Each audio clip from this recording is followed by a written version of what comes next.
चलिए स्टूडेंट्स, अब आज नेक्स्ट टॉपिक हम लोग देख रहे हैं बोक्स कंपाउंड। हमने लास्ट क्लास में देखा था कि क्या क्या जो इंग्रेडिएंट होते हैं या कॉन्स्टिट्यूएंट्स होते हैं सीमेंट के, उनका क्या क्या काम होता है। ठीक है, अब यही जो कॉन्स्टिट्यूएंट्स हैं, मतलब यही जो इंग्रेडिएंट्स हैं सीमेंट के, वो जब पानी के साथ मिक्स होते हैं तो वो क्या करते हैं, वो अलग कुछ कंपाउंड्स बनाते हैं। ठीक है, जैसे कि हम यहाँ देख रहे हैं, तो various constituents combine in the burning and form cement clinker. ठीक है, अब क्या होगा, सारी चीजें मिलेंगी और उसके बाद ना उसको हम लोग गर्म करेंगे तो उससे क्लिंकर बन जाएगा। ठीक है, अब उस क्लिंकर को the compounds formed in the burning process have properties of setting and hardening in the presence of water. अब जब जो वो बर्न हुआ था, ठीक है, उसके कारण जो कंपाउंड फॉर्म हुए थे, उनका उनका क्या है,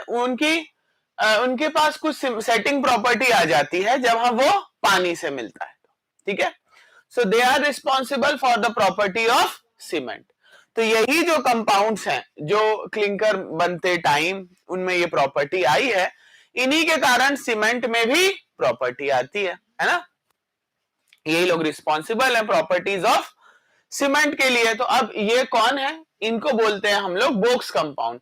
और इसका नाम किस पे दिया गया था, बोक्स जी के ऊपर दिया था, जिन्होंने इसको डिस्कवर किया था। ठीक है, फिर उसके बाद ले चैटलियर और टॉम्बोम आए, तो उन्होंने इसको एलाइट, बेलाइट, सेलाइट और फेलाइट नाम दिया था। ठीक है, तो यहां पर जो 4 कंपाउंड बनते हैं जिनको हम बोक्स कंपाउंड बोलते हैं, वो कौन कौन से होते हैं, वो होता है ट्राई कैल्शियम एल्यूमिनेट, है ना, tetra calcium aluminate, aluminoferrite, tri calcium silicate और डाई कैल्शियम सिलिकेट। ठीक है, ट्राई कैल्शियम सिलिकेट को एलाइड बोलते हैं, डाई कैल्शियम सिलिकेट को बेलाइड बोलते हैं, ट्राई कैल्शियम एल्यूमिनेट को सिलाइट और टेट्रा कैल्शियम एल्यूमिनोफेरेट को फेराइड बोलते हैं। ठीक है, चलिए तो अब एक एक करके इन चारों कंपाउंड्स की प्रॉपर्टी देखते हैं।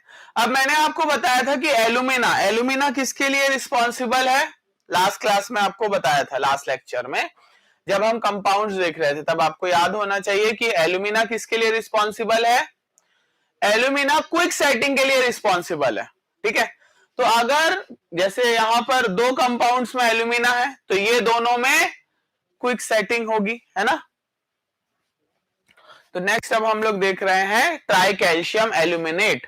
ठीक है, इसका फॉर्मूला क्या हो जाएगा, अब मैं बोल रहा हूं अगर ट्राई कैल्शियम, ठीक है, अगर मैं बोल रहा हूं ट्राई कैल्शियम कैल्शियम क्या है, लाइम के कारण आ रहा है तो CaO, है ना, तो 3CaO हो गया। ओके,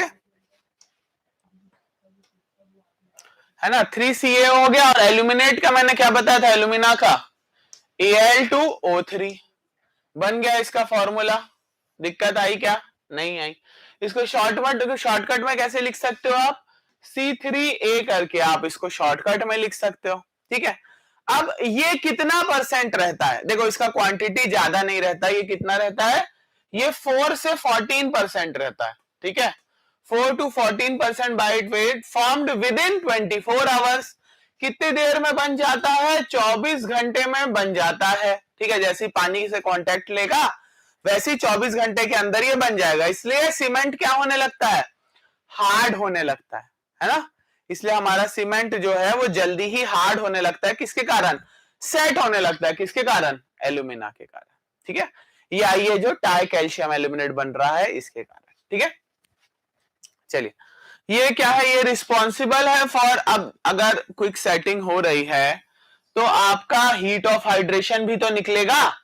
ठीक है, तो it is responsible for maximum heat of hydration.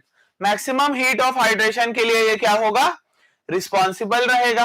ठीक है, it is responsible for initial set, ये जो है ये इनिशियल सेटिंग के लिए भी रिस्पॉन्सिबल है। ठीक है, it is responsible for initial set. ठीक है, हाई हीट ऑफ हाइड्रेशन। ठीक है, हाई हीट ऑफ हाइड्रेशन तो हमने ऊपर बोल ही दिया था। ठीक है, और greater tendency to change volume changes, तो वॉल्यूम चेंजेस भी आएंगे अगर बहुत ज्यादा हीट हो जाता है तो। ठीक है, अगर बहुत ज्यादा हीट हो जाता है तब जाके वॉल्यूम चेंजेस आ सकते हैं। ठीक है, leads to development of crack over the surface. अब वॉल्यूम चेंज आएगा तो क्रैक होंगे कि नहीं, बिल्कुल होंगे, है ना। तो उसी कारण ये क्या हो जाएगा, ये लीड कर जाएगा क्रैक्स के लिए, ठीक है ना, leads to development of crack. अब क्या होता है कि अगर इसका परसेंटेज ज्यादा है, अगर ये प्रेजेंट है, तो हमारा जो सीमेंट है ना वो सल्फर से तो वैसे ही हमारा सीमेंट परेशान है, यस और नो। सल्फर के कारण क्या आता है, अनसाउंडनेस आता है, मतलब वॉल्यूम चेंज आती है, ठीक है। तो अगर सल्फर ज्यादा हो गया तो ज्यादा वॉल्यूम चेंज आएगा, है कि नहीं। और सीमेंट देखो, अपने शरीर के पास भी तो बीमारियों से लड़ने की क्षमता होती है कि नहीं, है ना। हमारे शरीर के अंदर भी बीमारियों से लड़ने की क्षमता होती है ना, वैसे सीमेंट के अंदर भी सल्फर से लड़ने की क्षमता होती है। अब लेकिन अगर हम अच्छी डाइट ना लें, है ना, तो हमारी इम्यूनिटी कम हो जाती है। इम्यूनिटी कोई बोलते हैं ना, जिसकी इम्यूनिटी अच्छी होती है वो बीमारियों से ज्यादा अच्छे से लड़ सकता है, जिसकी इम्यूनिटी कम होती है उसको जल्दी बीमारी पकड़ती है। यही सब तो कोरोना में सीखा ना हमने, ठीक है। तो यहां पर वैसे ही हमारा सीमेंट है, अगर सीमेंट में ये प्रेजेंट है, ठीक है, तो सल्फर के अगेंस्ट लड़ने में उसकी इम्यूनिटी कम हो जाएगी, ठीक है, मतलब सल्फर के अगेंस्ट रेजिस्टेंस कम कर पाएगा हमारा सीमेंट, ठीक है, और उससे हार सकता है। So it reduces the resistance of cement against the attack of sulphur, ठीक है, सल्फर के अटैक से थोड़ा, इसलिए ये हार्मफुल इंग्रेडिएंट है, ठीक है। देखो, क्योंकि इसमें कोई अच्छी बात है क्या, कुछ उतनी अच्छी बात तो नहीं है ना, ना स्ट्रेंथ का कुछ दे रहा है, बस ये है कि रिस्पॉन्सिबल है क्विक सेटिंग के लिए, जल्दी सेट हो जाएगा इसके लिए रिस्पॉन्सिबल है बस। बाकी हाई हीट ऑफ हाइड्रेशन भी दे रहा है, ठीक है, जिसके कारण क्रैक्स भी आ सकते हैं, वॉल्यूम चेंज भी हो सकता है, ठीक है। चलिए, ठीक है, तो ये था आपका ट्राई कैल्शियम एल्यूमिनेट, जो 4 से 14% बाई वेट रहता है, कब फॉर्म हो जाता है, 24 घंटे में फॉर्म हो जाता है, maximum amount of heat of hydration देता है, और रिस्पॉन्सिबल होता है for initial setting, higher heat of hydration and greater tendency to change volume. इस वॉल्यूम चेंज के कारण क्या आता है, क्रैक्स डेवलप हो जाते हैं। और ये क्या, ये हार्मफुल इंग्रेडिएंट है, और सल्फर के अगेंस्ट जो मतलब जो अटैक हो रहा है उसको भी ये क्या, रेजिस्टेंस उसका भी रिड्यूस कर देता है, ठीक है। It reduces the resistance of cement against the attack of sulphur, इसलिए हम इसको हार्मफुल इंग्रेडिएंट बोल रहे हैं, ठीक है। इसलिए ये क्या है, एक हार्मफुल इंग्रेडिएंट है, ओके। चलिए, अब नेक्स्ट अगर हम देखें तो नेक्स्ट हमारा आ जाता है, ये भी एल्यूमिना ही है इसमें, और साथ ही साथ इसमें आयरन भी है थोड़ा सा, ठीक है। तो अब इसका फॉर्मूला क्या बन जाता है, टेट्रा कैल्शियम है, टेट्रा कैल्शियम है मतलब कि, टेट्रा कैल्शियम है मतलब कि 4CaO, है ना, टेट्रा कैल्शियम है मतलब 4CaO, ठीक है। उसके बाद एल्यूमिना है, एल्यूमिना क्या हो जाएगा, Al2O3, Al2O3, और फिर आपका क्या हो गया, फिर आ गया आपका फेरेट, फेरेट हो गया क्या, फेरेट हो गया Fe2O3, बन गया फॉर्मूला, सिंपल है ना, है ना। एक एक चीज का लिख दो, फॉर्मूला बन जाएगा। अब ये कितना होता है, ये 8 से 18% बनता है, सॉरी 10 से 18% बनता है, ठीक है। कितना बनता है, 10 to 18% बाय इट्स वेट, ठीक है। और यहां पर ये कितने देर में बन के तैयार हो जाता है सर, तो ये बन के तैयार हो जाता है विद इन 24 आवर्स, ठीक है, विद इन 24 आवर्स ये भी बन के तैयार हो जाता है। और कौन बन के तैयार हो जा रहा था, C3A भी बन जा रहा था ना, शॉर्ट में उसको C3A बोलेंगे, शॉर्ट में इसको C4AF बोलेंगे, ठीक है, शॉर्ट में इसको क्या बोलेंगे, C4AF बोलेंगे, ठीक है। अब यहां पर जो amount of heat of hydration involve है during the formation initially is more which goes decreases with time, ठीक है। तो हीट ऑफ हाइड्रेशन शुरू में ज्यादा निकलेगा, धीरे धीरे कम होता जाएगा, क्योंकि ये इनिशियल सेटिंग के लिए रिस्पॉन्सिबल है, ठीक है। ऐसा नहीं है सीमेंट में हीट ऑफ हाइड्रेशन होगा, लेकिन इसके कारण नहीं होगा, किसी और के कारण होगा, ठीक है। शुरू में इसके कारण हो रहा है, और किसके कारण हो रहा है, C3A के कारण हो रहा है, लेकिन समय के साथ साथ वो हीट ऑफ हाइड्रेशन कम होता जाएगा इनके तरफ से। लेकिन बाद में फिर एक और कंपाउंड आएगा ना, C3S, वो बाकी का हीट ऑफ हाइड्रेशन कंटिन्यू करेगा। ठीक है, तो इसमें कोई सीमेंटिंग प्रॉपर्टी नहीं होती क्योंकि एल्यूमिना है। एल्यूमिना जो दोनों जो कंपाउंड है जिनमें एल्यूमिना है उनके कारण उसमें क्विक सेटिंग की प्रॉपर्टी आ रही है लेकिन सीमेंटिंग प्रॉपर्टी नहीं आ रही है। तो वह सीमेंटिंग प्रॉपर्टी है, नो इंजीनियरिंग यूज, कोई इंजीनियरिंग यूज नहीं है। ये भी सल्फर के अगेंस्ट लड़ने में सीमेंट का रेजिस्टेंस को कम करता है। ठीक है, so reduces resistance to attack sulphur but less as compare to C3A due to presence of, एक मिनट ना, इसको हटा देता है। ठीक है, तो यहां पर आपको क्या बोल रहा है, यहां पर बोल रहा है कि ये भी जो रेजिस्टेंस अगेंस्ट सल्फर है उसको कम करता है लेकिन C3A के कंपैरिजन में ये उससे कम करता है। ठीक है, मतलब उससे ठीक है थोड़ा सल्फर के। क्यों? क्योंकि यहां पर एक ऐसा कंपोनेंट भी मौजूद है जो आपको थोड़ी बहुत स्ट्रेंथ या सल्फर से लड़ने के अगेंस्ट काम कर सकता है, जो कि है हमारा आयरन। ठीक है, तो आयरन के कारण ये थोड़ा सा सल्फर को ज्यादा रेजिस्ट कर पाता है एज कंपेयर टू C3A। ठीक है, एज कंपेयर टू C3A। ठीक है, चलिए क्लियर है। तो यहां तक हमने देखा तो C4AF और C3A की काफी सारी प्रॉपर्टीज सेम थी, है ना। उसमें हायर हीट ऑफ हाइड्रेशन था। ठीक है, इसमें भी हायर हीट ऑफ हाइड्रेशन है, 24 घंटे के अंदर ये भी बन रहा है, वो भी 24 घंटे के अंदर बन रहा था। उसमें भी सल्फर रेजिस्टिंग जो है सल्फर रेजिस्टेंस ऑफ सीमेंट उसमें भी कम हो रहा था, इसमें भी कम हो रहा है। उसकी भी सीमेंटिंग प्रॉपर्टी वर्स्ट थी, इसकी भी सीमेंटिंग प्रॉपर्टी वर्स्ट है।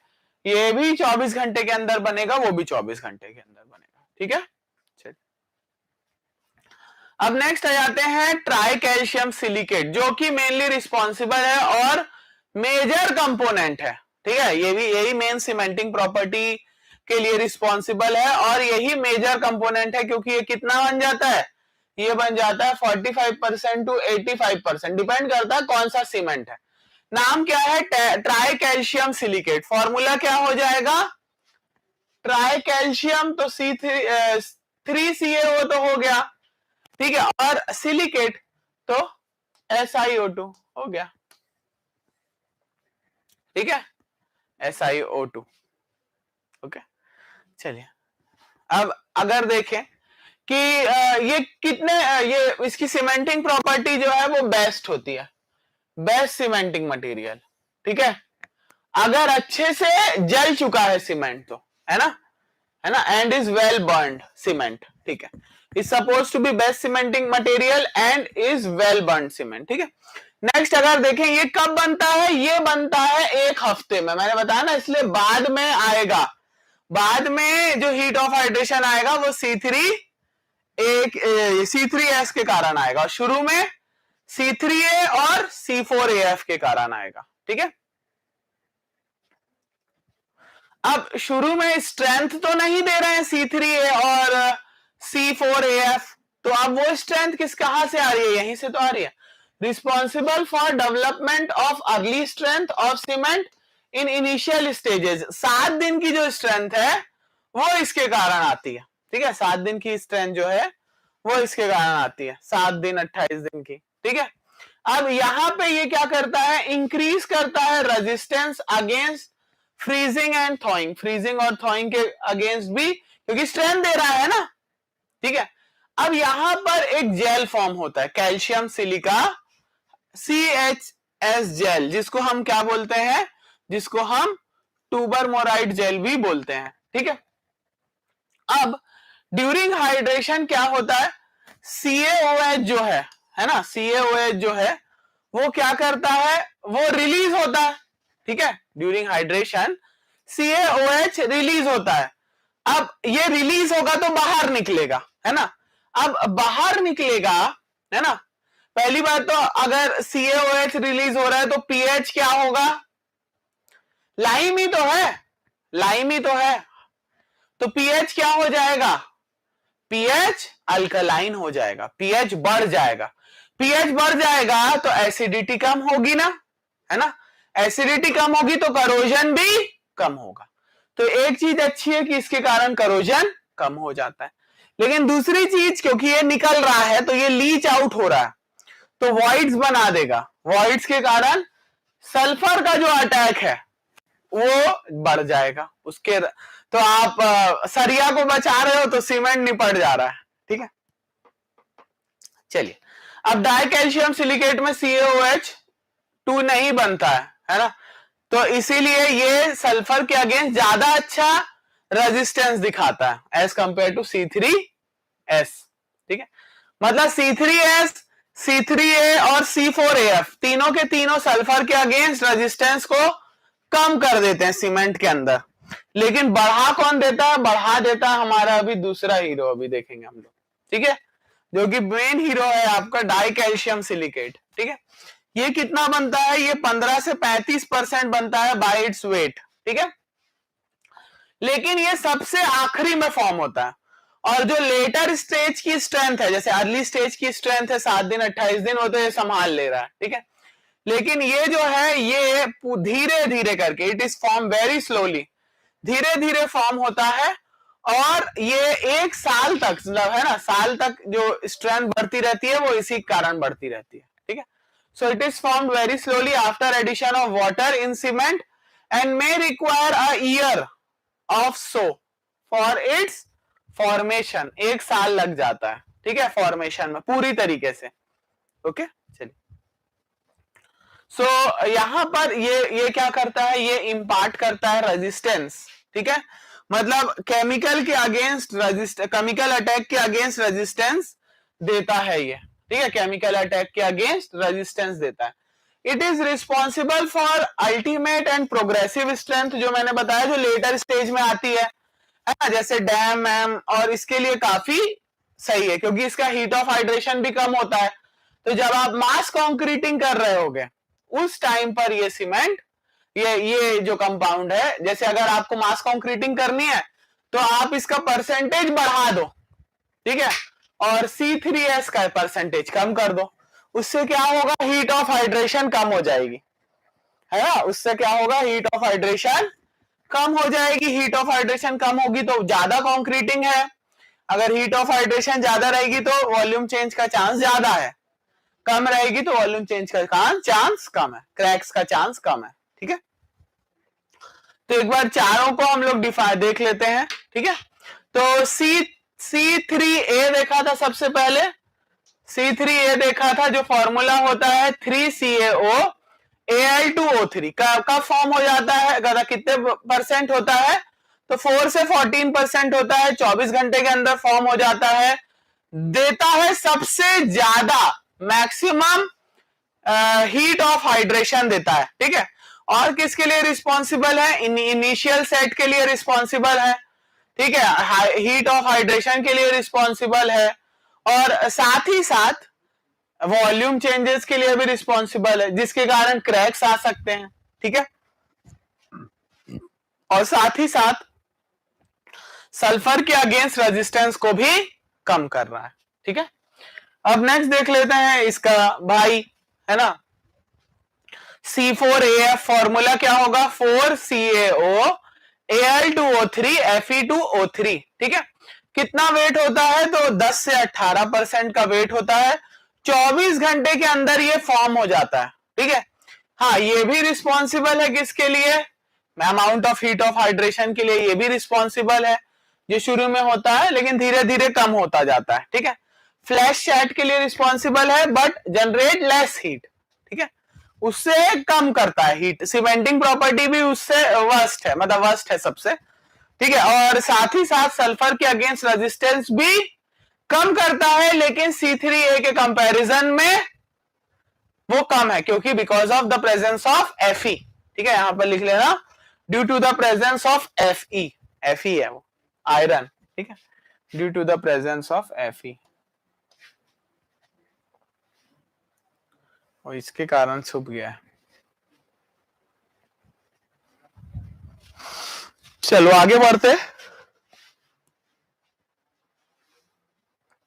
और नेक्स्ट देखते हैं C3S, है ना, C3S क्या वो ये कितना होता है? ये 45 से 85% तक होता है, ठीक है, और बेस्ट सीमेंटिंग मटेरियल है अगर अच्छे से जले तो, है ना, और 1 वीक के अंदर बन जाता है, ठीक है, विद इन 1 वीक ये फॉर्म हो जाता है। रिस्पॉन्सिबल है फॉर अर्ली स्ट्रेंथ, ओके, और शुरू के 7 दिन में अच्छी स्ट्रेंथ दे देता है, ठीक है, और फ्रीजिंग और थॉइंग के अगेंस्ट बढ़िया करता है, ठीक है। इसमें एक CSH जेल भी बनता है जिसको हम लोग टुबरमेट जेल भी बोलते हैं, ठीक है। फिर उसके बाद यहाँ पर हाइड्रेशन में क्या होता है, CaOH होल ट्वाइस फॉर्म होता है, ठीक है, जो पीएच को बढ़ा देता है जिसके कारण करोजन कम हो जाता है, ठीक है। लेकिन अब ये पोर्स छोड़ता है, उसके कारण सल्फर के अगेंस्ट या कोई केमिकल अटैक के अगेंस्ट रेजिस्टेंस भी कम हो जाता है, ठीक है। So make cement porous which help sulphur for attack, ठीक। नेक्स्ट आता है इसका भाई C2S, लेकिन ये दोनों ही भाई अलग अलग है ना। ये 15 से 35% फॉर्म होता है, साल भर में बनता है आराम से, रेजिस्टेंस देता है अगेंस्ट केमिकल अटैक, सही अल्टीमेट स्ट्रेंथ के लिए रिस्पॉन्सिबल है। तो हम इसको मास कंक्रीटिंग में भी यूज करते हैं क्योंकि हीट ऑफ हाइड्रेशन इससे कम निकलता है, तो मास कंक्रीटिंग में इसको हम लोग बढ़ा देते हैं, ठीक है। ये कम CaOH होल्ट वाइज निकालता है जिसके कारण सीमेंट और ज्यादा ड्यूरेबल होता है एज कंपेयर टू C3S, ठीक। तो ये थे आपके 4 कंपाउंड। अब इनमें से आपसे क्वेश्चन कैसे पूछता है, क्वेश्चन पूछेगा कि किसमें ज्यादा, कौन रिस्पॉन्सिबल है फॉर ज्यादा हीट ऑफ हाइड्रेशन, कौन रिस्पॉन्सिबल है फॉर रेट ऑफ रिएक्शन, कौन रिस्पॉन्सिबल है फॉर अर्ली या स्ट्रेंथ के लिए कौन रिस्पॉन्सिबल है ना, परसेंटेज किसका ज्यादा होता है, कौन का फॉर्म होता है, ऐसे सब चीजें कंपैरिजन में पूछ सकता है आपको, ठीक है। तो वो तो हमने देख लिया कौन का फॉर्म होता है ना। सो अगर early strength, if early strength is required, तो हम क्या करेंगे, C3S को बढ़ा देंगे। अगर आपको अर्ली स्ट्रेंथ ज्यादा चाहिए है तो आप C3, अब अर्ली स्ट्रेंथ ज्यादा कब चाहिए, कोई इमरजेंसी वर्क है ना, कोई रोड का काम है जहां पर तुरंत अब आपको अगले दिन काम ही रोड ही चलानी है, ठीक है। और जहां पर strength is required to be increase in later stage, जहां पर आपको बाद में स्ट्रेंथ ज्यादा चाहिए, मतलब नॉर्मल स्ट्रक्चर्स, वहां पर आप C2S लोगे, ठीक है। अब रेट ऑफ सेटिंग को हम किससे एडजस्ट कर सकते हैं, इस प्रोपोर्शन से आप रेट ऑफ सेटिंग को एडजस्ट कर सकते हो, ठीक है। Silica divide by alumina plus iron, ठीक है, ऐसे याद रख सकते हो, silica divide by alumina plus iron, formula वही है CaO2 divide by Al2O3 plus Fe2O3, ठीक है।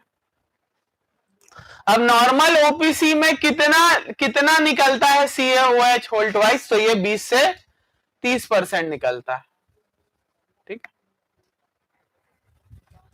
अब आगे देखते हैं, the chemical reaction between cement and water is known as hydration of cement.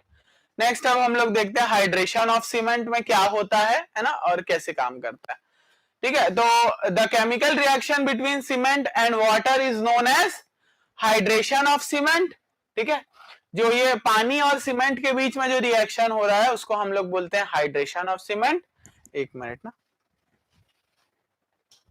ठीक है। फिर नेक्स्ट टॉपिक हम लोग मैन्युफैक्चरिंग करेंगे, अभी ये देख लेते हैं।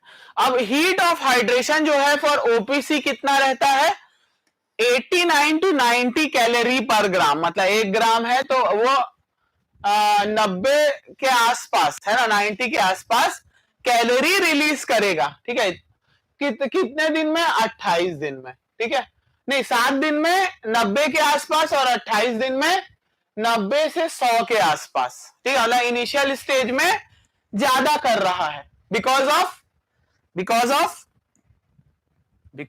C3A एंड C4AF, है ना।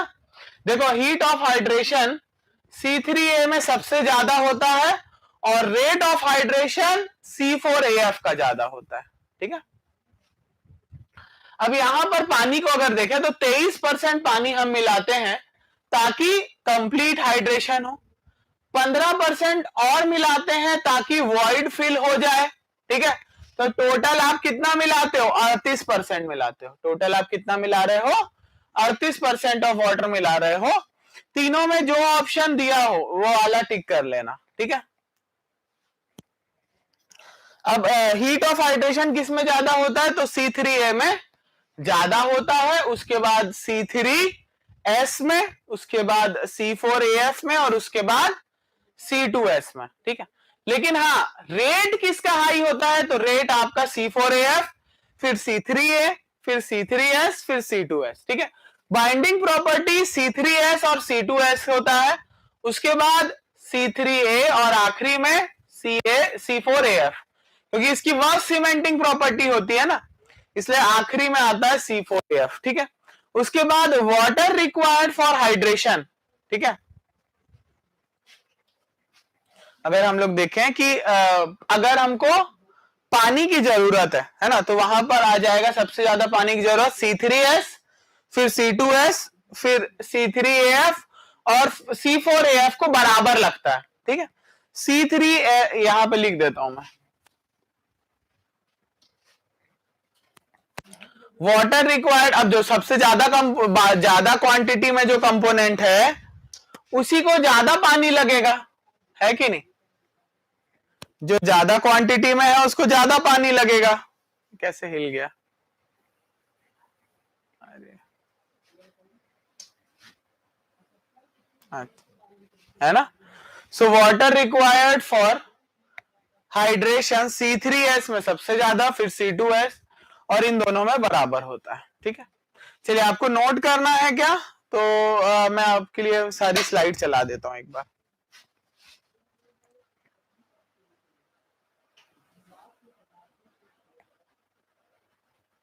चलिए, इसको पॉज करके नोट कर लीजिएगा, इसको भी पॉज करके नोट कर लीजिएगा,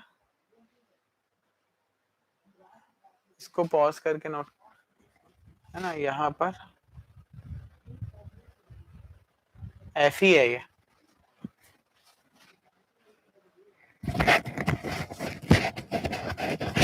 इसको भी पॉज करके नोट कर लेना, इसको भी कर लीजिएगा, इसको भी कर लीजिएगा, ठीक है। अब नेक्स्ट क्लास में हम लोग देखते हैं कि सीमेंट कैसे बनाया जाता है। ओके, चलिए, bye, have a nice day guys.